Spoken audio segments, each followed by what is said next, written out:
Voilà, bonjour à tous. Donc nouvelle vidéo aujourd'hui. On va discuter d'une question qu'on me pose fréquemment, qui est euh, à partir de quand est-ce que je profiterai de mes rentes générées par GoMining. Voilà. Donc là, il y a pas mal, pas mal de choses à dire. La première, c'est que voilà, GoMining, moi, ce qui a tout changé, c'est que sur le plan là de la liberté financière, d'avoir des revenus comme ça réguliers là, en peu de temps, avec un capital qui est pas gigantesque hein, pour les rentes, loin de là, eh bien j'arrive à avoir des revenus qui me font déjà me questionner, hein, puisque j'en suis pas encore là, mais je vais commencer à toucher des paliers symboliques. Ma ferme va peut-être battre là au mois d'août le SMIC, ce qui est très loin d'être négligeable. Et puis voilà, et puis un jour, voilà, donc on progresse. Un jour j'espère que je battrai mon salaire. Ce sera quand même une sacrée victoire. Puisque à partir du moment où vous commencez à avoir vos actifs qui gagnent plus que votre travail, bon bah là, en termes de liberté, de, vous voyez, de, euh, d'à quel point on peut être serein, ça change absolument tout. Voilà. Et donc, voilà, la question se pose de dire bon bah est-ce que je vise uniquement mon salaire. J'ai aussi j'ai aussi ma femme qui travaille, etc. Est-ce que je me dis bah je réinvestis jusqu'à avoir deux salaires, etc. etc. Puis on sait pas où on s'arrête. Parce qu'en fait, si tout ça grossit énormément, à un moment, est-ce qu'on veut vraiment s'arrêter? Est-ce qu'on veut pas euh, aller davantage, augmenter drastiquement notre niveau de vie? Voilà. Donc sachant que on est sur du minage de Bitcoin et que on n'a aucune idée d'à quoi ressembleront les rendements de minage dans le halving après 2032 par exemple. Je dis ça parce que le halving de 2028, voilà, on ne sait pas exactement comment seront nos rendements, mais au vu de la tournure actuelle des événements, d'à quel point Bitcoin est adopté, à quel point les rendements aujourd'hui sont très bons, bon, on se doute que le cycle 2028-2032 sera très bon. Après, par contre, ça commence à faire loin. Où est-ce que sera Bitcoin en 2032? Bon, on sait pas trop, quoi. Peut-être que de la même manière, quand on sera au prochain halving, quand on sera là en 2030, je vous ferai une vidéo en train de dire waouh, c'est hyper serein, on en a encore beaucoup sous le pied, on sent que GoMining continue de faire. Enfin, que le Bitcoin continue de faire une croissance de fou.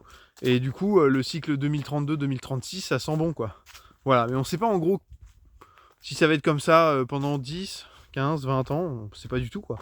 Donc c'est aussi pour ça que à très long terme, bah, c'est difficile aussi de se projeter. Euh, Même si on sait que le minage de Bitcoin, c'est un truc qui est très long, qui est très long terme, qui va pas s'arrêter du jour au lendemain. Bon, bah, la question des rendements se pose. Voilà.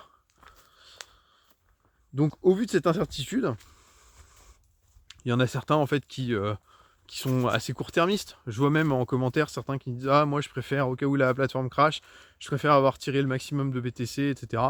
Bon, moi j'ai du mal à comprendre en fait ça parce que entre quelqu'un qui retire tous ses BTC euh, là du minage et en fait j'aurais envie de le dire mais achète du Bitcoin directement. Là, si tu avais acheté du Bitcoin, etc., il se serait apprécié pas mal. En fait, si on veut gagner de l'argent avec l'univers Bitcoin, pour moi, il ne faut pas investir dans le minage pour se dire je retire tous les BTC que ça me rapporte. Autant acheter du BTC directement, vous voyez ce que je veux dire? Parce qu'avec les rendements, vous mettrez de 2 ans et demi à récupérer ce que vous avez mis. D'accord? Pendant ce temps-là, bah, si vous aviez acheté du Bitcoin à la place, bah, il se serait apprécié pendant 2 ans et demi. Donc pour moi, c'est complètement un calcul faux en fait. C'est-à-dire que pour moi, si vous arrivez dans l'écosystème minage, c'est pour profiter. Ce qui est hyper intéressant, c'est les rendements en fait. les rendements sont absolument fous. Ça vous fait faire avec le réinvestissement, donc l'effet composé, les intérêts composés, ça va vous faire croître énormément. Et en fait, à la fin, au bout de quelques années, vous vous apercevez que tout d'un coup, votre ferme a une capacité de créer du Bitcoin qui est largement supérieure à il y a 2 ans et demi. Vous voyez, réinvestir pendant 2 ans et demi ces gains versus je retire tous mes gains, je comprends pas en fait l'intérêt d'investir dans GoMining. Voilà. Donc ça, c'est un point hyper important. Si je sais que vous êtes plusieurs dans ce cas-là, bah écoutez, n'hésitez pas à me dire en commentaire, parce qu'encore une fois, si vous avez peur que la plateforme crache, ça je comprends, mais en fait, n'investissez pas sur la plateforme, tout simplement. Ça sert à rien de miner. Achetez directement du BTC. Je pense que vous aurez fait votre beurre à la fin. Largement plus. Voilà, donc ouais, voilà, ça c'était pour ce point-là.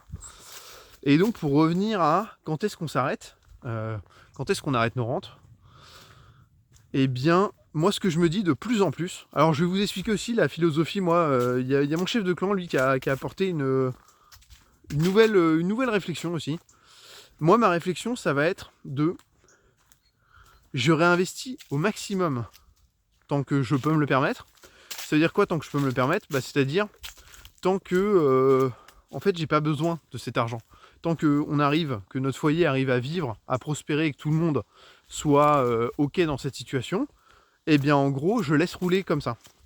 Et puis un jour il y aura peut-être des difficultés. Voilà, moi j'ai un travail qui dépend en partie de l'État. Et donc au vu de la tronche de l'État actuellement, je sais pas si je sais pas si mon travail sera éternel. Après, je pourrais changer de travail, etc. Ça implique pas mal de complications, etc. Mais bien sûr, ça se fait. Hein. Mais ce que je veux dire par là, c'est que bon, moi, dans ma vie personnelle, ça me crée tout un tas de problématiques qui sont aussi liées à ma santé, etc. J'ai un problème à l'œil qui fait que c'est pas évident pour moi de me dire tout d'un coup, je vais changer de boulot, je vais faire 1 heure de route en bagnole pour aller, etc. Donc, j'ai aussi, moi, tout ce contexte-là qui me fait dire, bon, bah, je serai rassuré le jour où ma ferme générera quelque chose et que je ne serai pas forcé de me mettre dans une situation qui pourrait être compromettante. Voilà.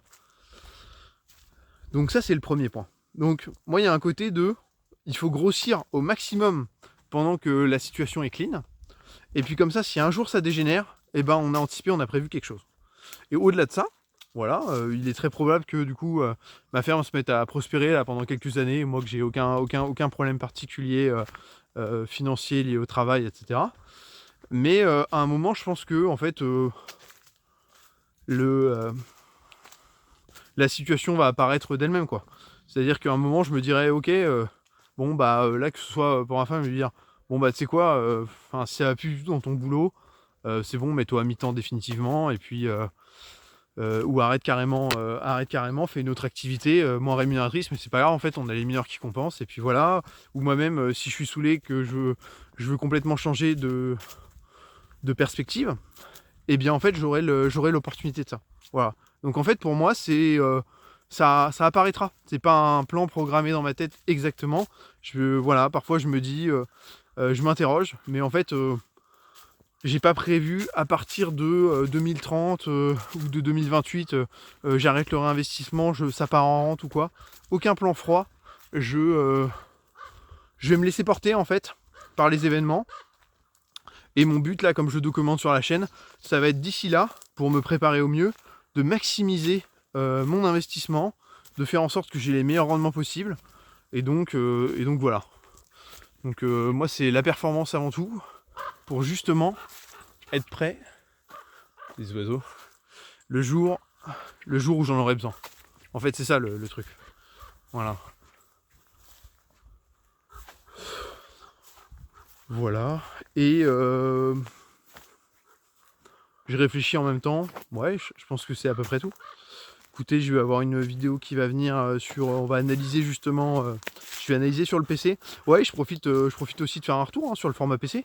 Je suis plutôt content. Ça a créé un second souffle sur la chaîne. Au niveau aussi pédagogique, ça permet enfin de montrer clairement ce que je vous dis toujours, ouais, par le calcul, par machin, etc.